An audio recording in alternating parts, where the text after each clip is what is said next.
Hey, special, this must be the place this week. Why don't you, I'm not even going to intro it. We're not even going to do the hello. We're not even going to do the hello. Yeah. So for this week's episode of This Must Be the Place, we are just going to talk to an author for the entirety of the interview. His name's Bob Mehr. He wrote the book Trouble Boys, the true story of the Replacements. He wrote that book in 2016. We're coming up on a decade since its release. New York Times called it one of the best 100 music books ever written. Ever. It's one of my favorite books, one of my favorite bands, and we had a really, really good conversation with Bob about South Minneapolis, about the Lowry East neighborhood, about the Replacements, about what was going on in the neighborhood in the late 70s, early 80s, what it's like today, what the housing market there is like today. Because the Replacements are South Minneapolis's favorite sons. I mean, these are a South Minneapolis stalwart yes. band. So there's a whole lot of history wrapped up with neighborhood and music. I get to geek out and do just a self-gluttonous interview that I've been wanting to talk to this dude for a decade almost. So it scratched me where I itched. Yep. So without further ado, we're going to air the unedited interview with Bob Mehr about his time and writing of Trouble Boys with South Minneapolis' own, The Replacements.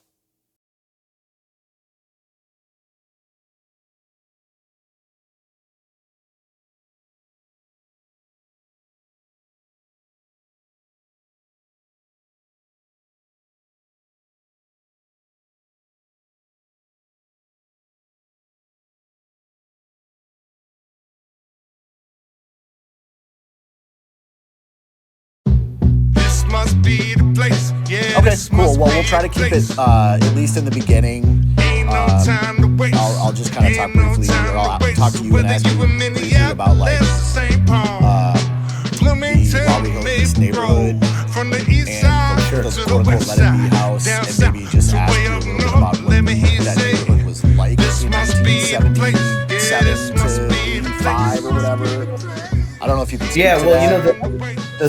The thing that's interesting and probably worth noting is that house gets all the attention because of the photo off the cover of Let It Be, and it was primarily the house that the band sort of existed in. You know, it was their rehearsal space for many years. But the actual original house, 36th and Bryant. It was actually further down on Bryant. Yeah. So 3620. So right? that's 3620, yeah, I believe, and then the other one was 21 something or whatever. So it's in that. That's why I sent you that Minnesota Post story, because it had a nice kind of physically, you could sort of see the layout of those two things and everything else. But yeah. So I mean, as much as obviously I wasn't there at the time, but I did enough research to kind of have a thing. But yeah. So yeah, go ahead. Whatever you want to talk about, I'm fine to chat. Okay, awesome. Well, thanks again. We keep it real light. We keep it casual. We laugh. That kind of thing. So, for what it's worth. What do you think? Are you ready? I'm ready to go. I'm ready to ask the hard-hitting questions that everyone wants to know. Namely, who are the Replacements, is what he would say. First of all, who are the Replacements? Okay. Do you want to start with an intro there, buddy? Yeah, I'll start with an intro. Okay. So for a guest this week on This Must Be the Place, we are happy and thrilled and elated to be able to talk to a columnist for the Village Voice at one point, or I was a music editor at the Village Voice and a Chicago Reader, and then I've been a music critic with Gannett, USA Today, and I write for the New York Times and all that kind of stuff. So I've been around a bit. Mojo Magazine. Mojo Magazine. Yeah. But for our intents and purposes today, he is the author of Trouble Boys, the true story of the Replacements.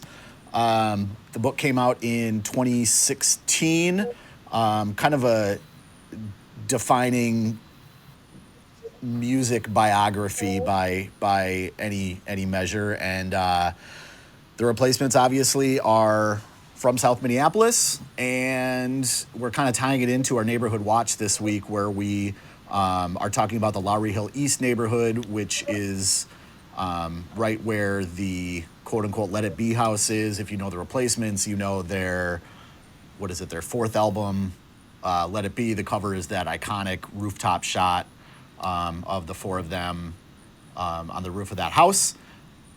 And yeah, we're just lucky to talk to Bob about that neighborhood briefly, about the Replacements, about South Minneapolis.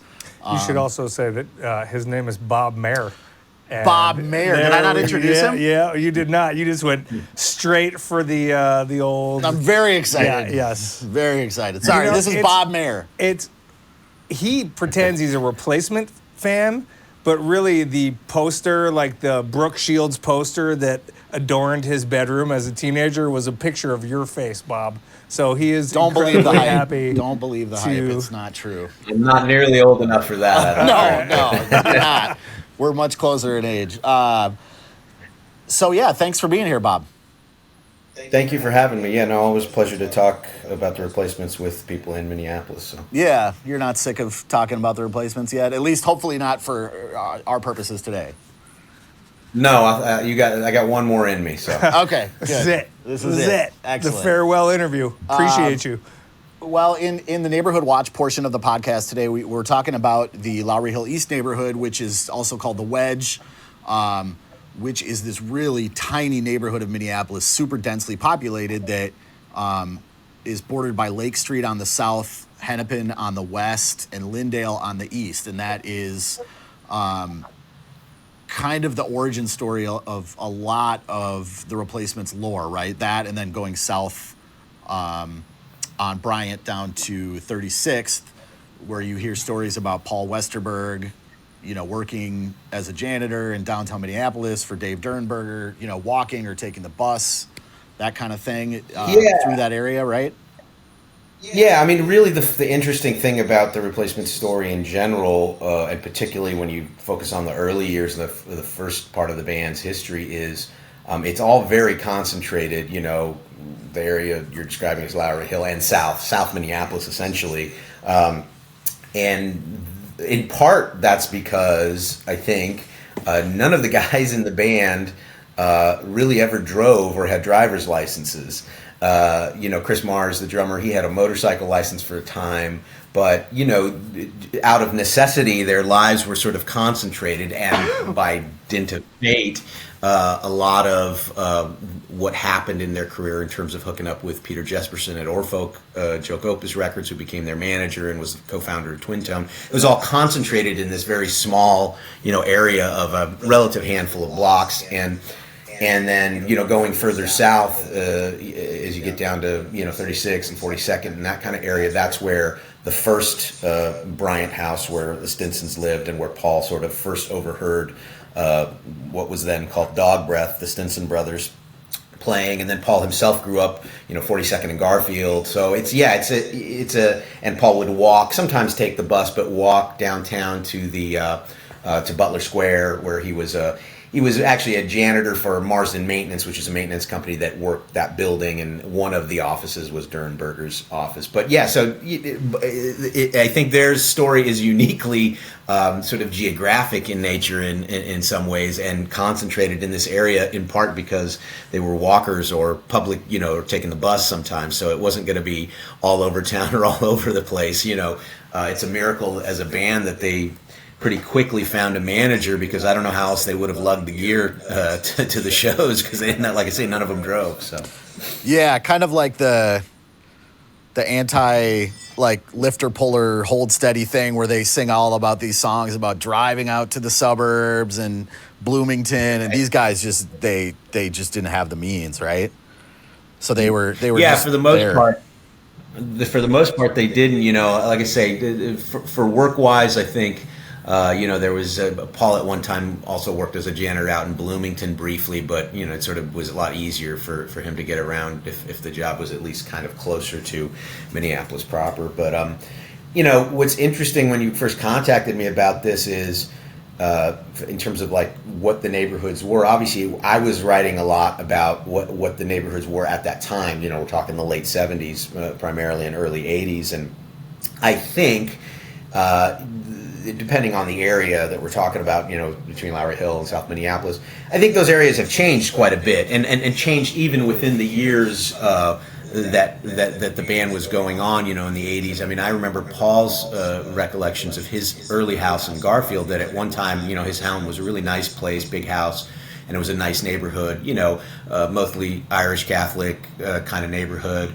And then over the years it changed. The demographics changed, the property values changed, the neighborhood around it changed, and then got worse, got better. And now, of course, everything in that area is probably pretty nice and valuable. But when you're talking about the history of a band and a history of an area over 10 years or 40 years looking back, I'm sure those areas have changed somewhat, too, in terms of how desirable they were, or how nice they were, or considered really part of the city, or what, and it's still part of the city. It's there was a lot of, one of the things that was kind of interesting to me in researching the book was learning about the little sort of geographical kind of nuances and the way people regarded different parts of the city. Paul was, lived in South Minneapolis, but he went to high school in Richfield, and at Holy Angels, Academy of Holy Angels. I was just about to say it had to be Holy Angels. Yep. You say Irish Catholic neighborhood, it had to be Holy Angels if it was Richfield.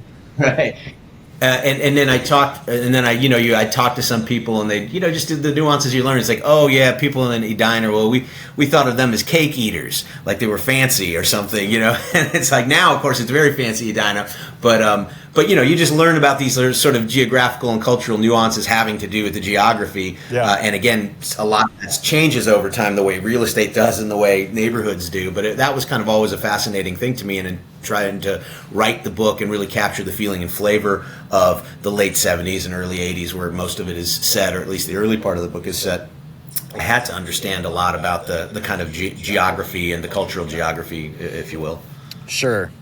Can you talk about the intersection of 26th and Lyndale back in around that time, late 70s, early 80s? Obviously, the CC Club is on the southwest corner, I think, and it's been there for, going on 100 years. And then you mentioned Orfolk Joke Opus, which is now Treehouse Records, I believe. Well, now it's actually Lucky Cat Records. It was Treehouse for many. It's always been or has been since the 70s, or records. Yeah, that 26th and Lyndale is kind of the sort of nexus of the Replacements history in a lot of ways. Orfolk Joke Opus, which opened, I believe, in the early 70s, was the record store that Peter Jesperson ended up working at, becoming the manager there. And he's the guy, obviously, that co-founded Twin Tone and was the Replacements manager and discovered them. He actually lived in the Modesto Apartments, which is maybe half a block away from the store, in that same sort of area of 26th and Lyndale. And his house, because he had all the records, that was often a meeting place and central kind of location for get-togethers. And then across the street, obviously, the CC Club was their unofficial headquarters, the bar, the neighborhood bar, the local. So that was, figures very prominently in the history. I mean, Orfolk is where Paul Westerberg first dropped off the Replacements demo tape to Peter, and he discovered it. And, the CC is crops up in their history at various points. Probably most famously, it had an influence in a way on the writing of Paul's song "Here Comes a Regular," which was on their 1985 album Tim. I mean, it's not exclusively about that, but certainly the scene there and the kind of drinking culture was kind of based in around the CC. I mean, it was kind of, the CC was sort of their unofficial headquarters, along with Orfolk and Peter's apartment at the Modesto. So in that same, in that 1 block radius, or block and a half radius, you got a lot of Replacements, certainly early Replacements history happening, and a lot of Minneapolis music history in general happening there. And then the Stinson's house, the second Bryant house, which is the Let It Be house, was just a few blocks from there. So yeah, again, like I say, the geography of the Replacement story is very much contained in a few areas in and around Lowry Hill and South Minneapolis. I'm going to ask all the newbie questions. How old were these guys when they started making music together? Ooh, tell Casey how old Tommy was. Yeah, well, so there was sort of basically a kind of coming together of two distinct factions. It was the Stinson brothers and then Chris Mars. They were an existing group, and Paul knew Chris Mars because they had grown up together, neighbors, or as kids, and Paul knew Chris's older brother a little bit. And Paul had been a musician, playing in bands from age 15, 16, making music since he was a teenager. And so he would have been 19, Bob would have been 18, 19 when they connected. Tommy was 6 years younger, I believe. So Tommy was, when he started playing with his brother Bob, he would have been 12, 13, 14. When he made the first record, he was born in 66. When they started recording the first album, he was 14, and it came out, I think, when he was 15. And he quit he quit school as a sophomore in high school and started touring. So very young in Tommy's case. The other guys were pretty young too. I mean, certainly by today's standards. I think bands nowadays, they tend to be a little bit older. Sure. But in those days, Paul basically quit high school. Bob never really finished high school. He was in and out of Groove Poems and spent a little time in high school. But and Chris the same. But they were all about 17, 18, 19 when they really the sort of pre-replacements and replacements started. And then Tommy was even younger, 12, 13. And so, and their kind of adventures in Minneapolis really, they were, I don't want to say a local group because they started touring nationally in '83. Again, it took them a while to get on the road. Unlike a lot of, what you want to call it, bands that came out of the punk or hardcore or American indie circuit, a lot of them hit the road right away, first album, first single kind of thing. The Replacements couldn't do that because their bass player was in 8th grade or 9th grade, Yeah. So it took them them a few years. They were almost, they'd released 2 albums almost to the third before they really started touring nationally in the spring of '83. And that was the Hootenanny tour? Yeah, it was just before the release of Hootenanny. They did their first trip to New York City, which, talk about geography, is the first time any of them had been to New York, Yeah.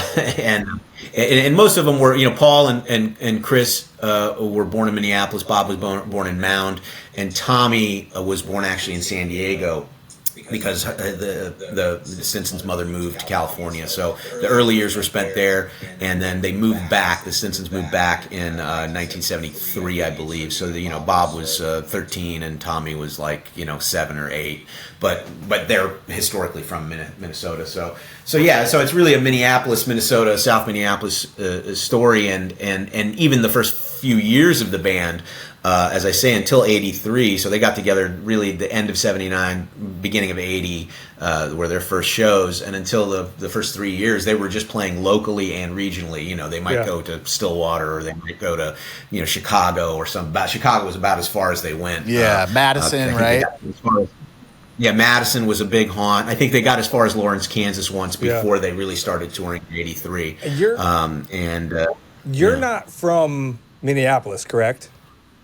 I'm from Los Angeles, California, so no. And I'm sure you asked this question, and I'm sorry if I step on your toes. Yeah. But what about the band? What about the music, the story? What about them led you to become so interested that you wanted to research and write a book and delve into this history of this band? Yeah. Well, I'm a bit younger than they are, obviously, and so my first exposure to them would have been just, again, kind of happenstance in '86 when they did their famous or infamous appearance on Saturday Night Live in January of '86, and I was 10 or 11. You don't know about that? And, tell me about this, man. I need to hear. Yeah. No, I got you. So they after they got signed to, so their first 4 albums were on Twin Tone, a local kind of regional label, independent label, and after the release of Let It Be, which was a kind of a critical success, and they were really building a buzz, they got signed to Warner Brothers and to the Sire imprint, which is a label that had the Ramones, Seymour and Stein, Heads and all that kind of. Seymour Stein signed him, along with their A&R man Michael Hill. And so they recorded Tim, which is their first major label album, came out in the fall of '85. Early '86, they got the call to appear on Saturday Night Live. It was their first, national TV appearance and almost their last. They basically, did what the Replacements did, which was they got a little inebriated beforehand. They played loud, unkempt rock and roll. And at the time, Saturday Night Live was in a bad state. It was, Lorne Michaels had just come back that year. The show had almost been canceled previously. It would almost get canceled again. and everybody was walking on eggshells because the show was not doing well at that time. And the last thing that Lorne Michaels and Saturday Night Live needed was the Replacements coming in. So the night they appeared, Harry Dean Stanton, who was not a comedian or much of a live performer, a great actor, of course, he was hosting, and they were drinking with the host. The Replacements were drinking with Harry Dean before the show, which already set off a bunch of alarm bells. And then the other guest on the show that night, the comedy guest, was Sam Kinison. So you can imagine Harry Dean Stanton and Sam Kinison, the Replacements, on one show. And then the Replacements went and played, and they were loud, and they were fussing with the sound engineers before the show about the volume of their amps and all that stuff. And then off mic during the performance of Bastards of Young, Paul said to Bob, again off mic, come on, fucker, bleep, like let's really give it to him. And then at that time, cursing on the air, and particularly Saturday Night Live had a history with that. A few years earlier, a guy had cursed on the air, Charles Rocket. So anyway, it was like just a recipe for disaster. And then they tore up the hotel room and the dressing room and all that stuff. So anyway, they were banned from the show. It was like a rock and roll icon moment. Well, yeah, absolutely. Yes, and when you add the hotel room into it, yeah. And also that, their whole career was that. Oh, okay. Their whole career was drugs, alcohol. That's what I was gonna say. If ChatGPT, if ChatGPT was gonna tell me who the Replacements were, what would your best ChatGPT? Because I know you could describe it. They were a highly influential, somewhat controversial, and legendary. I think that's a term that gets applied pretty liberally these days. But in their case, they're one of the last rock and roll bands that really has this myth and legend associated with them. In part because they weren't. They were thought of as a band that could be the biggest band in the world, biggest band in America, biggest rock and roll band, and they never quite got there for reasons that are explained in my book Trouble Boys. Yes, I would believe. I would say self-destruction is a kind of a through line. Yeah, absolutely. And I can't even remember what the original question was. But so they played Saturday Night Live, and. What was the original question? It was basically I think he's just basically like, what's the elevator pitch of like what are the Replacements, right? And they're like, because in my mind, which is a bizarre place to be, Paul Westerberg. Yes, very good. Seems like I get him confused with Paul Wellstone and Paul Oakenfold. And somehow it becomes a folk band because of Bob Dylan. I am so far off base with how this thing is that that I appreciate the definition. Yeah, because now I'm in it. Now I'm like, okay, I can see why you're so into it and why you'd write a book, because they apparently kicked a whole bunch of ass. They did. Yeah. Oh, it was. The question was, why was I interested in them? Well, so I happened to see as a 10-year-old kid. I happened to, just by dumb luck, be home Saturday night, 10, 11 years old, and saw this performance. And, if you think about music in the 80s and music as it was presented on TV and live performance in the 80s, it was very polished. It was synths and clothes and stylized, and early MTV and Solid Gold. I don't know if you remember that show and all that kind of stuff. And seeing the Replacements was so unlike anything I had ever seen that it sort of, it's like they came right through the TV set and grabbed me by the shirt and, and threw me around the room kind of thing. And so that was the seed many years later that eventually ended up in, I became a music journalist. This was long after they'd broken up. I would interview Paul or Tommy on their relative band or solo projects. I got to know Peter Jesperson when he was running a label in LA. And at that time, they didn't really have a biography or a good biography about them. And I just felt that, the Replacements, again, like I say, because they were so mythic and sort of legendary and talked in these revered tones, and it was always about the self-destruction. It was always about the chaos. It was always about everything, but never really answered the question why. Why were they so self-destructive? Why were they so chaotic? Why were they so great? And so that was really the drive for doing the book, was to kind of answer the question of why. Who are these guys? Why did they do what they did? Why did they not become successful? Why did they become, as I put it in the intro of the book, they became legends without ever really becoming stars. And that's a kind of unique sort of scenario for a rock and roll band. And also, in the broader sense, and I think probably why the book did so well in a way is most rock and roll stories that make it into a biography. I mean, there's a subset where it's like just unknown people and you're kind of making a case for them. But most rock and roll stories, the stories about people who are winners. They made a lot of money. Yeah, maybe they got hooked on drugs and they had a low point, but they are successful. Yeah. And the Replacements weren't successful in conventional terms, and over time now, I think their success wasn't sort of in the moment. They weren't on the charts. They didn't sell 1 million records when they broke up. It was kind of a felt like a defeat, and yet now 30, 40 years later, they're nominated for the Rock and Roll Hall of Fame in 2013. Their songs are sort of considered generational anthems, all that kind of stuff. And so, it was that story that appealed to me. And then, of course, the book and some of the other stuff that I've done as an outgrowth of a book. We've done 4 box sets and, a dozen reissues over the last 7-8 years, I think has filled out that story. And so people understand, both the legend and the reality of the Replacements much better now, hopefully. Nice. Sure. So one thing I love about the book is kind of throughout the whole book is kind of the flirtation and dalliance they kind of have with REM as like they're contemporaries, right? They come up at the same time. And I think the big takeaway is that had they taken a left turn instead of a right, had they not been so self-destructive, they would have been as big or bigger than because the songs, because Paul Westerberg's songs, because of Tommy's, electricity and his talent on the bass. It seems like that would have been a thing that was in the realm of possibility.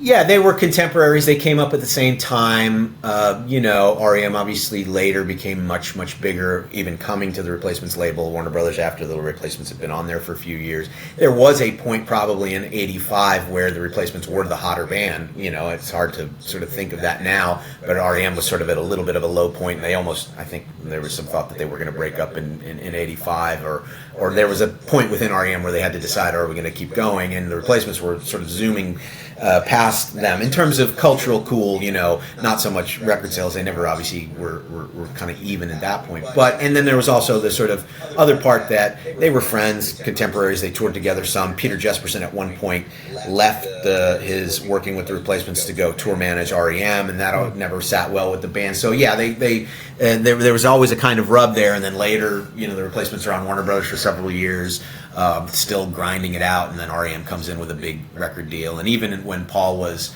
sort of at the end of his solo career and solo deal in '96 with Warner Brothers, as he's sort of basically being ushered off the label, REM signs an $80 million deal, the biggest deal in record history from Warner Brothers. So yes, it is kind of a through line, the rivalry or whatever, but they figure in each other's history. And of course, Peter Buck plays on the Let It Be album, and like I say, they were friends and friendly rivals to an extent. And yes, people often try and make it a kind of a comparison in a sense of, if the Replacements had only done X, Y, and Z, they could have been as successful as REM. I don't know that that's necessarily true, and obviously that's it's always a big what if kind of question, and the book does unpack that a little bit. But yeah, definitely they figure prominently in each other's history, and I've heard even recently, Peter Buck, for all his success and all the achievements at REM, he says the thing I still get asked about most is me playing on I Will Dare off Let It Be off the Replacements record. Yeah. So who knows? But yeah, they're definitely people always trying to paint it as the Beatles and the Stones of '80s alternative rock. I don't think it was ever quite that, but certainly they were. They figure quite prominently in each other's history and in the history of alternative music and in a way rock and roll. And I think in some ways, you look over the last few years, particularly what we've done with the Replacements catalog.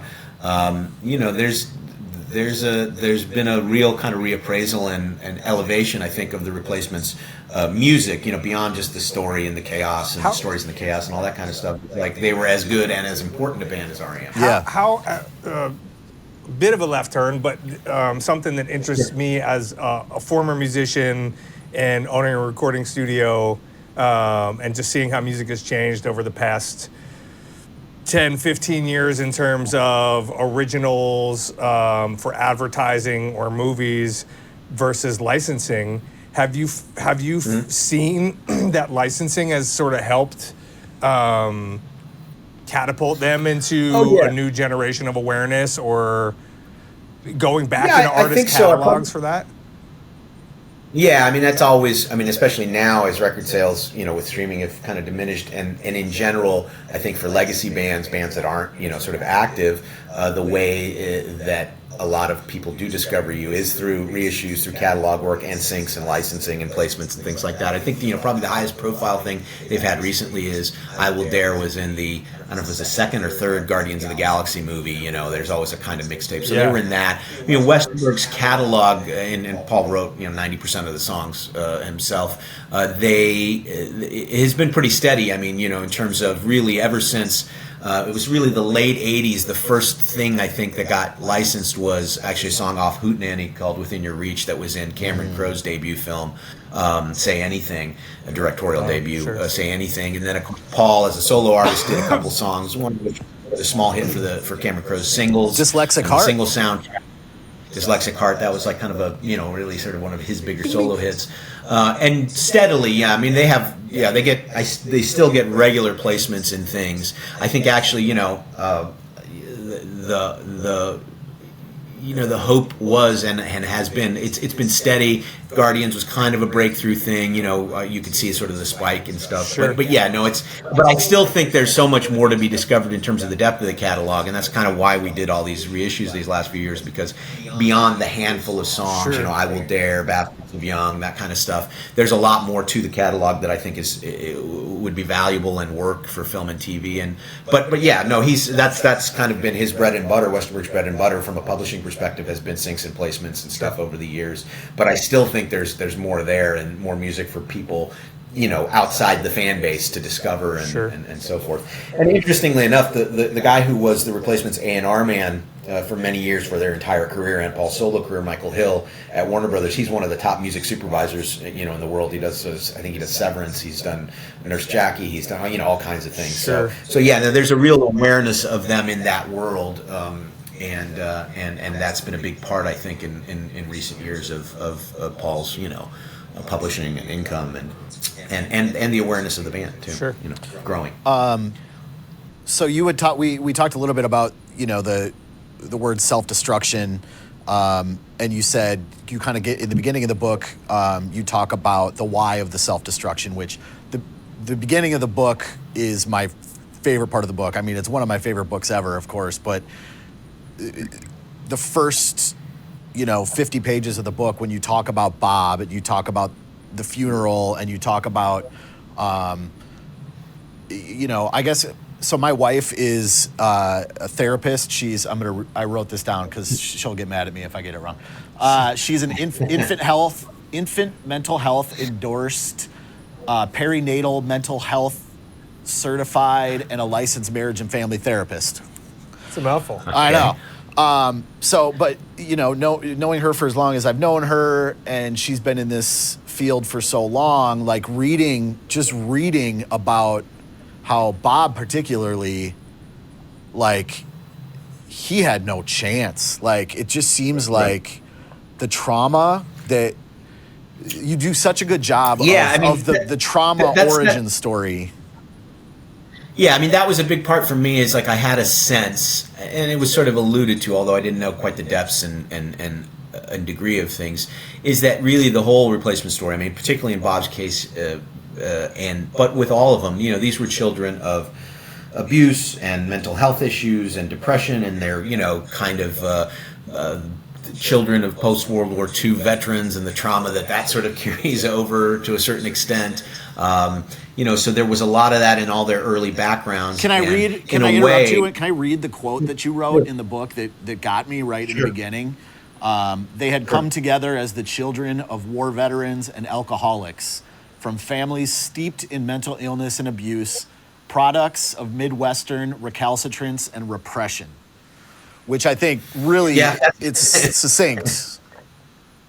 Yeah, that's kind of, you don't have to read the rest of the book after that. No, but it is true. And my sense was that again, when I looked at, it's like a lot of things when you're younger, and you have a certain idea of rock and roll and you see wild, crazy behavior, you think, wow, that's so cool and wild and crazy and fun and reckless, and it's the spirit of rock and roll. And then as you get older, and I've been doing this a long time, you realize there are reasons for that. There are reasons for that behavior. There are reasons for that creativity. And in the case of the Replacements, there are reasons why these four people found each other, and why the chemistry and the alchemy of the four of them was so powerful. And it had to come from a very deep and kind of primal place in their own lives and in their own psyches. And so that was kind of the remit for me, was to try and understand that. And as it turned out, in each of their personal stories, and again, really Bob's story, he was basically abused by his stepfather and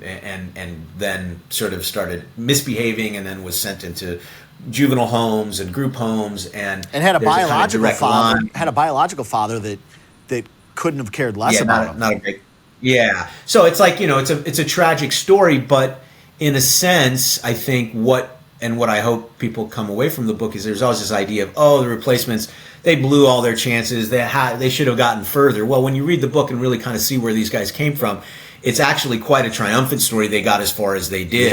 No doubt. Even in Bob's case, obviously he wasn't ultimately able to overcome his stuff, and he died very young, under tragic circumstances, in a sense, kind of wore himself out from years of abuse. But they left an incredible musical legacy in the fact that Bob really saved his younger brother Tommy and put him in the band and put an instrument in his hands. That's a triumph that they made, 4 records, 5 records with Bob, 8 records as a band, lasted a decade, and you see the influence they have. That's a triumph. So, I think that hopefully, in a way, as dark and as sad as their kind of origin story is, something really beautiful and powerful came out of that, which was the band and the music they made. And so instead of looking at it as, the Replacements are, fell short, I actually think, when you really look at it and where they came from and understand their story, you understand how much better, what a victory and a triumph and an unqualified success the group was.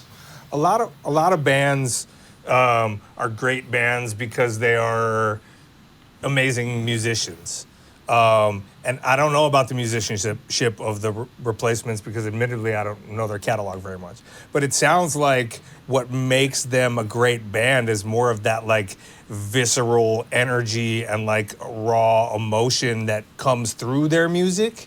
And obviously maybe the lyrical prowess, songwriting. Combined with the songwriting, I think. Is that more than the musicianship, or were they equally amazing musicians? It's a combination of things. You have to realize the kind of milieu they came out of and the time they came out of. It was sort of in the immediate aftermath of punk, post-punk, and in Minneapolis at the time, kind of show bands, cover bands had been the dominant thing in the early 70s, and then this kind of original music, sort of punk roots, punk scene was starting, and then the post-punk scene. So being a hotshot musician wasn't really sort of regarded as being a valuable thing. And so the Replacements kind of downplayed that, and they played we don't know what we're doing, we don't know. Truth of the matter is, Paul actually is one of the great rhythm guitarists of all time. And I've had people who've played with like Keith Richards and played with Paul Westerberg and say Paul Westerberg is the best rhythm guitarist they've ever played with. Amazing. So he was a great rhythm guitarist. He had been a great lead guitarist. Bob was a little bit more of a, he was kind of an abstract painter genius on the guitar. I mean, his peaks could be incredibly high, his valleys could be incredibly low, but he was a savant too in his own way. And then Tommy, as a musician, he was playing on stage from the time he was 12, so he's great. And Chris Mars was the perfect drummer for that band. So they actually were better musicians than they represented themselves as. But yes, it wasn't really about their chops as players. It was about the sound the four of them made together. It was, and ultimately became, about Paul's gifts as a songwriter, and that dichotomy of having this incredible singer-songwriter within the context of this incredibly powerful, raucous, wild rock and roll group. And, I always say, like, the reason the Replacements are so revered is they hit you in the head, the heart, the gut, and the balls, and it's like you can get some bands that'll get you in one place or two place or three place, but there's almost very few bands that get you everywhere, and the Replacements were one of those groups, and I think that more than anything is what kind of makes them special and what made their sound special. And so yes, it wasn't so much about chops, but they weren't a 3-chord punk band either. I mean, Yeah. Paul is, again, he sort of downplays it or plays it, and it's not a conventional sort of musicianship, but he is, he was a real player, and as was Bob in his own way, and as is Tommy and so forth. So Yeah. so that's kind of an interesting mix of skill, but really it's really about spirit. I think in the case of the Replacements, what makes them special. Sure. Yeah, and it seems also like it was a gradual progression, especially from Tommy and Paul, from Sure. like Sorry Ma to Stink were kind of more of those like 3-chord punkish. You had the little sprinkling of things like Johnny's Gonna Die, where like you could see the songwriting chops there, and then Hootenanny and Into Let It Be was really kind of where they took off. I mean, I think if you even go back to musically. Sorry Ma, though, you can hear Paul is a very clever and skilled pop songwriter, even though it's in the context of these kind of trash rock, power pop Yeah. songs, power punk songs.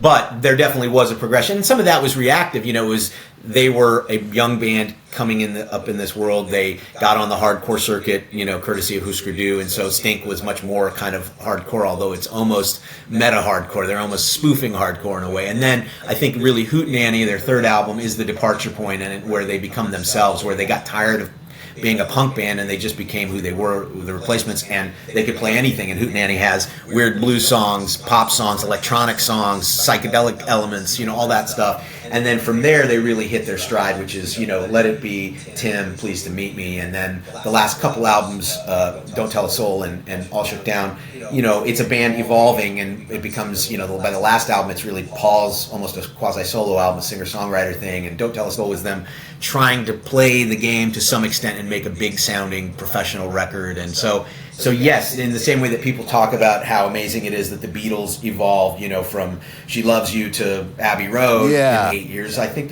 it's in their own way. Modestly did the same thing. The evolution is there from record 1 to record 8. You're right though. Like record 1, you could see it like with like Careless and Customer and Taking a Ride. Like those Yeah. that's not easy to I do. think that's why that record holds up. And we did a box set on that record in 2021, I guess. Yeah. And because of their association with Twin Tone and Jesperson, you almost, you can imagine like a punk band going out and knocking a record in an afternoon in 1981 or 80 or 81. But the Replacements, they tried to make the record several times. There's demos, there was live stuff. There's like 100 songs on that box set. So it's like probably the most best documented period of any American punk band. And it is quite amazing just the sort of scale of musicianship and songwriting and range and the fact that it was documented. So I think, that era, Sorry Ma in particular, it's considered one of the great sort of early debuts, but it wasn't, even that you can see the sort of outline of who they were going to become even at that early period. Are all of those demos and things publicly available at this point? Now they are. Basically, we did a box set for Sorry Ma. We did a box set Nice. for Tim with a remix. We remixed Don't Tell a Soul because that had been sort of a bone of contention. Yeah. We did a Pleased to Meet Me set. So that basically not all of them. There's some plans maybe to do a Let It Be one, although there's less material for that. Once they got on the road, there was less demos. But really, for that first album in particular, there's just an incredible Different- wealth of material and its points. But yeah, most of that stuff is out now. It's on That's streaming. cool. It's available. At Different band. Warner Brothers. Obviously, but that's what really got me into Pearl Jam at the time when I was growing up, is because they had all these early demos and like what the songs were before they became what they would become. So it's cool that that there is that stuff available for the Replacements. I think it helps build that backstory. Oh yeah, and the what is it? The Ed Stasium? I don't know how to pronounce his Yeah, name. it's- The Yeah, remix yeah, of Tim that came out last year is like, I assume you like it a lot better than the original, just the quality of it. Well, I worked on it and I produced it, so Oh, yeah, you it sort of was produced it? my idea. Yeah, Shit, I did not know that. Okay.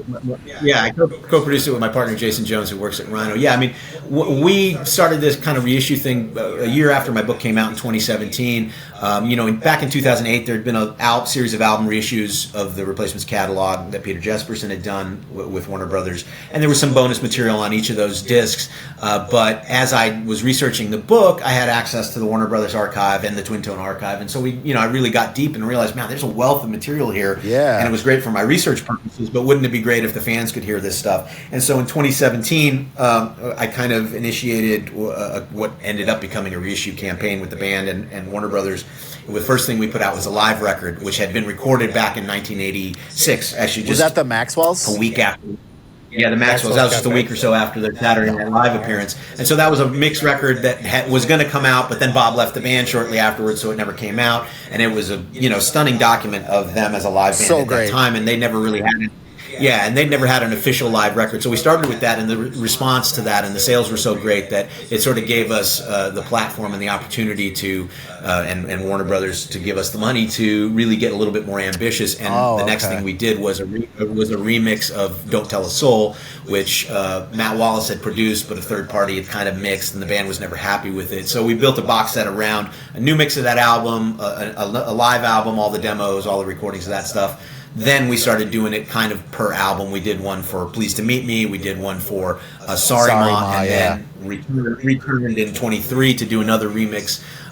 Really, there was only two albums that they were not happy with the mixes. That was Don't Tell a Soul, and then ultimately Tim. Yeah. And we had to kind of reconstruct that. And obviously, Tommy Ramone, who mixed that, wasn't around. His partner Ed Stasium was, and originally Ed was kind of supposed to have been on that project and been mixing it originally anyway. So 40 years later, almost 40 years later, 38 years later, we came back to him and he did a remix. And yeah, that one, the box set sold out. It was on the, it was considered, one of the highest rated release of the year, in terms of reviews and Metacritic and all that kind of stuff. And it was a huge success, and actually just came out. That mix came out independently as an LP on a Record Store Day in April. So I think there's still a few of those left. Hey, But Bob, a lot of people in my my nerdy replacement sphere, they rank things all the time, and they're like that. The Let It Bleed version of Tim, suddenly became their favorite Replacements album, where it's the same source material, but the guitars and the production and everything just sounds so much better. You hear it like you're hearing it as if they were playing right in front of you versus how it was mixed in the 80s. Yeah, it's a totally different experience. And like I say, it's not something they want or need to do with every album, but those two in particular, things got a little bit lost in the mix, and Tim especially. So that's been fun outgrowth of doing the book and working with the band. Has been the ability to kind of get into these projects, and it really is a benefit for the fans. So it's like, I got to hear them when I was researching the book or dig into this stuff, and it's like, man, wouldn't it be great if everyone could hear this stuff? And so ultimately, that's kind of what happened. Yeah, and nice. I think I like the irony too of Tim being their first major label record, and it kind of not sounding as good as Let It Be, which was the previous Twin Tone record, right? Yeah, no, and there's a number of factors of why that happened. Right. But, as a mix engineer, it's very rare. As a mix engineer, I can tell you that I am no longer surprised when I hear major label mixes that are trash compared to my mixes, because I don't know how it is in this case, and I'm not trying to throw any mix engineers under the bus, but like budget or time or name doesn't necessarily translate into with the Replacements thing, it's hard to undo. A lot of people love that record and still like the original mix, although even our version in the box set, there's a version of the original mix mastered properly, because the mastering had been an issue back in '85 and stuff too. So we're not erasing the other one. They both exist, and people can just decide which ones they like, and some people prefer the original. It's hard to sort of undo when you hear something, but what I think with Tim mix and the Don't Tell a Soul remix called Dead Man's Pop, we basically got something that was much closer to the band's intention, creative intention, and what the record really was supposed to sound like. Sure. And it's just goes to show that mixing can have a pretty dramatic effect on a record, because as you say, it's the exact same source material, nothing's changed. It's just the sort of choices made during the mix phase. And Don't Tell a Soul really is like a fantastic record. I think it gets overlooked a lot of times, but and again, that one in particular with the remix, I think that one in a way even benefited more because that's not as well regarded. On Tim, the songs are the songs, and those are classics or whatever. So whatever. I think with Don't Tell a Soul, a lot of what he was trying to do, because it was a little bit more of a departure of what the band was doing, that really got lost because the mix was so sort of over the top. And even though there's good elements to the original record, but I think that mix in particular, the remix of that Dead Man's Pop, that really captures what they were trying to do. And now if you go back and listen to the catalog in order, if you listen to Sorry Ma and Stink and Hootenanny and Let It Be and Pleased to Meet Me, and then listen to the remix of Tim and Pleased to Meet Me, and then the remix of Don't Tell a Soul, it makes a lot more sense as a progression sonically, creatively. 100% agree. That's totally true. Totally true. Well, we won't keep you too much longer. You've already given us more time. I mean, I to be honest, I've probably got about 19 more things I wrote down that I want to talk about, but we're not going to do that. I'm curious about your impressions, because I know you kind of have the real estate background or whatever. Yeah. I'm curious, what is that? I mean, that area now, obviously, everywhere in cities and stuff like that, real estate has gone up, and Minneapolis is a desirable place. I mean, when a lot of people ask, well, how did the Stinsons afford this big house? The second Bryan house, the Let It Be house. And the story was that Anita, she worked as a bartender at the Uptown, and it was actually a family home owned by one of her regular customers, and gave her a deal on it. Rent. It was a rental. They never owned it. Yeah. And then I always heard too, the first Bryant house at the time, not that it was a bad neighborhood, but it was not none of these neighborhoods were as nice as certainly, and the real estate was not as valuable as it is now. Yeah. And I wonder when that change happened, if that was in the 90s or the aughts, or if it was sort of, like I say, I know markets go up and down. It's a good question. It's been a progression, and we can only talk about it in terms of desirability. Being realtors, we have to adhere to certain laws and things like that. But I will say that where the Let It Be house is specifically in that neighborhood, all those big old Queen Anne and Victorian houses with the big grand front porches, they're all still mostly rentals, to be honest. Yeah. Really? Yeah. But the real estate around there, especially Paul's house on Garfield, that's probably approaching $1 million. I would go from, you say it's from Lindale to Hennepin? Lindale west to Hennepin, and then and then north of Lake Street. That's still a lot of rentals. It's a lot of rentals. I bet you that neighborhood. I mean, I don't have stats, but I bet you that neighborhood is 50% rental. It's more than 50% rental, and 36th and Bryant, Bob, just south of there, where the original Stinson house was. Was that the one with the big octopus furnace? Yeah, and it had a long sidewalk. And in fact, when I was doing the book, when I first discovered that there had been a previous Bryant house, because that was, they were only, Paul was at that house, saw them in the fall of 79, met them there December of 79, but by early 80, spring of 80, they had already moved to the other house. So there was only a few months there. I see. But even when I was first discovered that house, it was under renovation and had been, improved and was about to be cleaned up and either sold or rented at that time. So, in 2010 or 2011, whenever I was out there for the first time. So even as I was doing the book, you could see the neighborhood sort of changing and sort of growing. Yeah, and becoming more valuable. I think of it as a younger person's neighborhood. It's very much a younger person's neighborhood, but the 36th and Bryant area and south, when you talk about the Kingfield neighborhood, that is going to be higher price per square foot, fewer renters, more homeowners. The real estate's a bit more expensive, probably if you go by price per square foot, because the Let It Be house is, like I said, kind of in a more of a single family rental home where it's multi-unit or something like that. And is your impression with that where the Let It Be house is, that neighborhood, that basically these were houses that people bought, families bought, whatever, in the 60s, 50s, 60s, had them in the family, and then at some point it became so valuable that they moved to the suburbs and they keep it as rental properties, or are there companies that own these things in mass?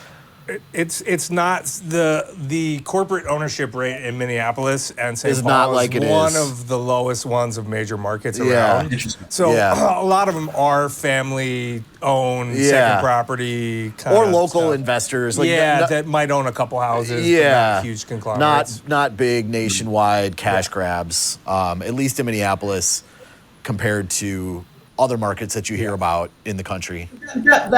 That makes sense to me because I lived in Chicago for a time, maybe 20 years ago, 05, 04 to 06, and I lived in Old Irving Park, kind of north side neighborhood, Yeah. and a very much like the Bryant neighborhood, where probably in the 70s and 80s it was, affordable middle class family kind of ownership type of thing. And by the time I moved there 20 years later, after there had been, a couple of booms in real estate, they were all rental properties, or for the most part. Maybe there was a few owners, but a lot of people and they're flats, two-story kind of things divided, but similar in size or whatever. So yeah, so I mean that makes sense. I mean that's kind of a Midwest thing, I think too. But I was just curious because that area has changed so much from the period I'm writing about in the book. I think once people pay those properties off, like if they buy them in the 50s and 60s, just because of where it is in the city, proximity to downtown, how cool uptown became for a minute, in the 80s and 90s and early 2000s,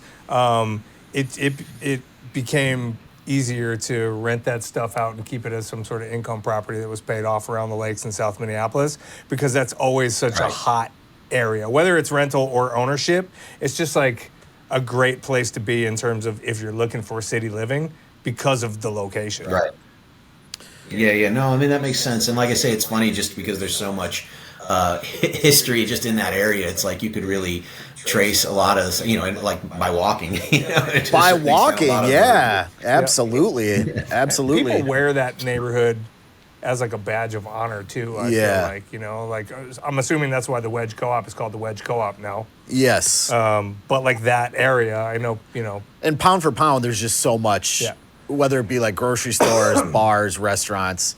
I mean, it's iconic bars. And they're coffee shops. And they're all still there, yeah. And the lore around that neighborhood also, I will say, the lore around that neighborhood was renewed again a generation after the Replacements in a different type of music with the Rhymesayers scene and atmosphere, right? That was the neighborhood that he rode his BMX around in because he didn't have a car. Right, and the Slug coffee was shop going. Muddy Waters. Slug was going to the CC Club, and Slug was going to the Uptown Bar. it had this continued renaissance and ethos around it that spanned decades. So we're waiting for the next famous person. Now the funny thing is the Replacements guys, the ones that are still in Minneapolis, they live south or in the kind of first tier suburbs, in Edina area. And even that real estate, I mean, it's no secret Paul lives out there, but like he bought his house maybe 30 years ago. When broke up, and I'm sure that place is worth 3 times as much as what he paid for it, Yeah. So it's like, I will say, Bob, that as a realtor, I have access to certain public record things that everybody does, but that it's more readily available to me. And I may or may not look up where Paul lives and may or may not have pulled comps to see what his house is stalker, dude, valued at right now. And you're right with that assumption. Well, and I have, as somebody who didn't grow up there and didn't live there, but I've spent a lot of time, and over a period of, like I say, I was researching the book 6-7 years, and I was out there 3-4 times a year, staying in all kinds of different friends there. It's like, I mean, I love Minneapolis. I mean, but for the weather, I would, I always trick myself. For most of my trips, I was out there in December, January, February, March, which is not the best time. But the handful of times I would come out in the summer, I think, oh, we could live here. Yeah. And then I remember, oh, wait a second. but it's such a beautiful place. And I really like, having lived at least partly in the Midwest in Chicago, I always liked sort of older suburbs. Everybody sort of is into the cities, and of course cities are great, and everybody's moved back to cities. But old Midwestern cities that have kind of like your first ring suburbs. Yeah, it's so beautiful, and I have a real fondness for South Minneapolis and the first couple tier suburbs outside of there that have some history. Yeah, especially, I mean, not to move away from Minneapolis for a second, but Chicago, those first and second tier suburbs are incredible, and the line gets very blurred of where the city stops and where those begin, right? And just the especially on the north side, right? When you get up into like Wilmette past Evanston and everything else, the houses there are incredible, and what they've done probably since you moved away, the real estate there is insane and ridiculous, from the Baha'i Temple all the way down to the north side of the city. Has that happened in Minneapolis? I mean, is there a consideration now, like Edina, because of the development, it's part of Minneapolis, or is that still seen as very much separate kind of thing? Separate thing. It's still, it's still, like it borders Minneapolis. Like, it's right. France Avenue is the demarcation point of Southwest Minneapolis and Edina, but they're two very separate things. From the people that live in Minneapolis, I would tell you that from the people that live in Edina that are out of state, when you say where you're from, they're going to tell you Minneapolis. And then when you press them a little bit, yes, you're right about that. It's actually Hopkins, or it's actually Edina. So. They don't want to be known as cake eaters. There you go. No, they don't. They don't. It's it's a funny thing that I think Edina's beautiful. I mean, Edina is beautiful. If you can afford to pay the property taxes there and the home prices, it's great. It's got green spaces. You're right next to Lake Harriet. And the border blurs, right? That 50th and France area, the border blurs with Southwest Minneapolis. There's not much difference in homes. It's super walkable with a commercial center with cool local shops. So it's amazing. I wanted to I wanted to mention one more thing as a another reason to get the book before we let you go. If you're a fan of the Replacements at all, if you're a fan of South Minneapolis, if you want to learn more about the history of South Minneapolis, if you want to learn more about the Replacements, Trouble Boys: The True History of the Replacements by Bob Mehr, go get it. I read it when you originally put it out in 2016, and I just reread it. I just finished it yesterday, so it's still fresh on the mind. But I wanted to, my favorite little nugget, because Paul Westerberg, in my mind, is in the top couple songwriters of all time for me. This little nugget about how there was a short amount of time where he would put like mascara on or eyeliner on before he would go out onto stage, right? And there was a period where he kind of play. Was that with Peter Buck? Mascara. There was one moment where they were both kind of wearing makeup and they got hassled, and I think they were maybe in Northeast Minneapolis at a White Castle or something. But this woman said that they looked androgynous, and Westerberg had no idea what it meant. So he looked it up in the dictionary and then wrote like one of the best songs on Let It Be, or one of the best songs in their catalog, depending on who you ask. So an important song too. Yeah, not to change something, I remembered one thing. The actual last thing I did, probably for the book, in terms of, I interviewed Paul many times over a period of years and would visit him at his place. But one of the last things I did, I said, let's go for a drive, basically. And we did a kind of, and as I was recording it, did a kind of driving tour of all the spots. We went to the first Bryant house, we went to the second Bryant house, we went to, the neighborhood. And I asked him to I asked him to tell me about the neighborhood, particularly the first Bryant house on 36th. And it was really interesting. It was...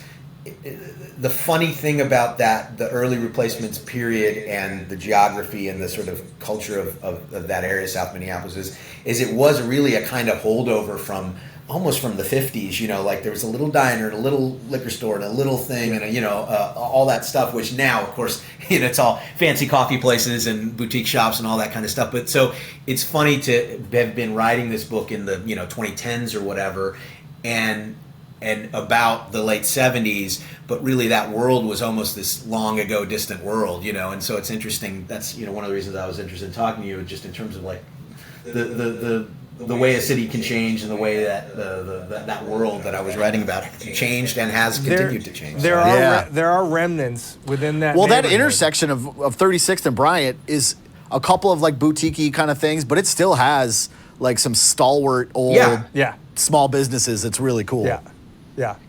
Yeah, I mean, and the businesses may have changed, but I still think there's like I forget what he said, it was an R Diner or something like that. There was like a little R Diner, and there's like a hardware store and like a little bodega type thing.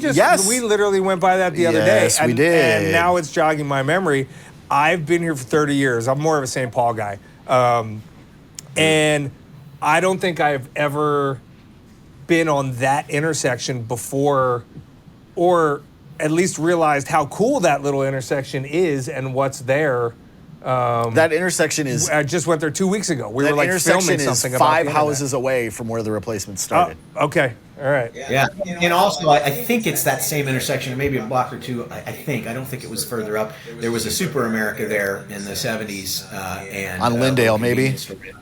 Yeah, no, I think I could be wrong, but either way, there was a Super America, and that's where the inspiration for Customer was. There was a girl who worked behind the counter. Okay. That he was, sort of. I'm in love with the girl that So- works at the so, store, you but know, I'm nothing but a customer.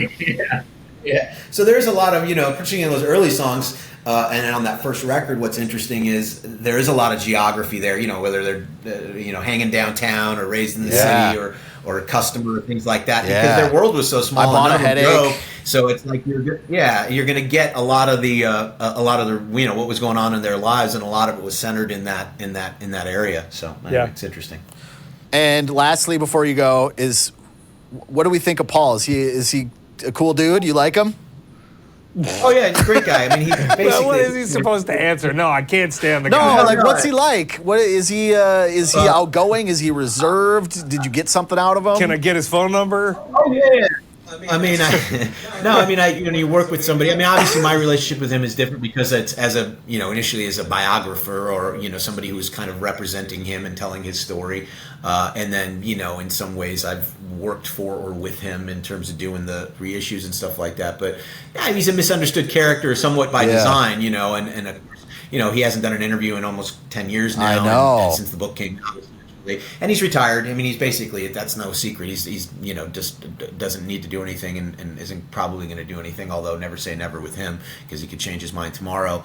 But yeah, no, he's actually quite, I would say in terms of like the kind of thing you're looking for, he's actually much more of a gentleman and much more, he's not the kind of rock and roll hellion in real life. That was, I don't want to say it was a role. It was certainly a part of him, and it was a part of his younger self. But like he's not a rude, loud, obnoxious kind of person. He's actually pretty, as you find with a lot of performers, fundamentally a shy person who somehow found himself on the stage. Yeah.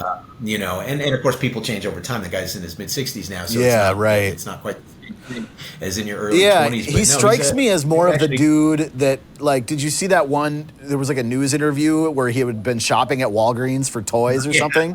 He kind of strikes me as like he'd be more like that, right? Yeah.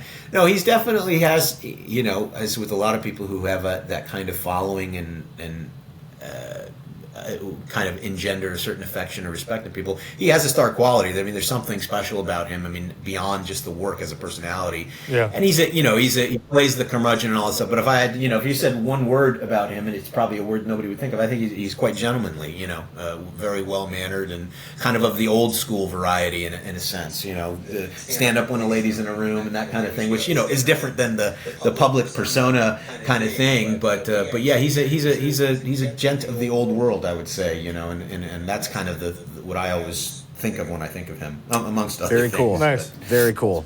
Well, thanks so much, Bob. I really appreciate you giving us the time and and check out the book if you haven't read it yet. I obviously I'm biased, but I'm a big fan. Well, you don't have to take just your word. Billboard said it was one of the 100 greatest music books of all time. There we go. If anybody, so if anybody's interested, replacementsbook.com, or it's available everywhere pretty much on. That's of all Amazon time. or That's any of not 2016 Yeah. or of the last 10 years. Come on. That's And right. that's books of all time, correct? books of all time. Like Right, we're yeah, talking yep. fucking. Well, no, music No, books. music books. Music books. Oh, of all come on, man. We could have taken that somewhere. Well, it's not it's not replacing Anna We're talking Karenina. Catcher in the Rye, The Odyssey, and Trouble Boys. Yeah. Yeah, it's an odyssey. It's an odyssey of sorts, that's for sure. So Yeah. anyway, I appreciate you guys letting me come on here and gab, and thanks for kind of different little spin on the story. So Yeah, sorry for appreciate being the heel, but I appreciate you, man. No, that's right. No, that was Sounds great. good. Thanks again, Bob, so much. We appreciate it.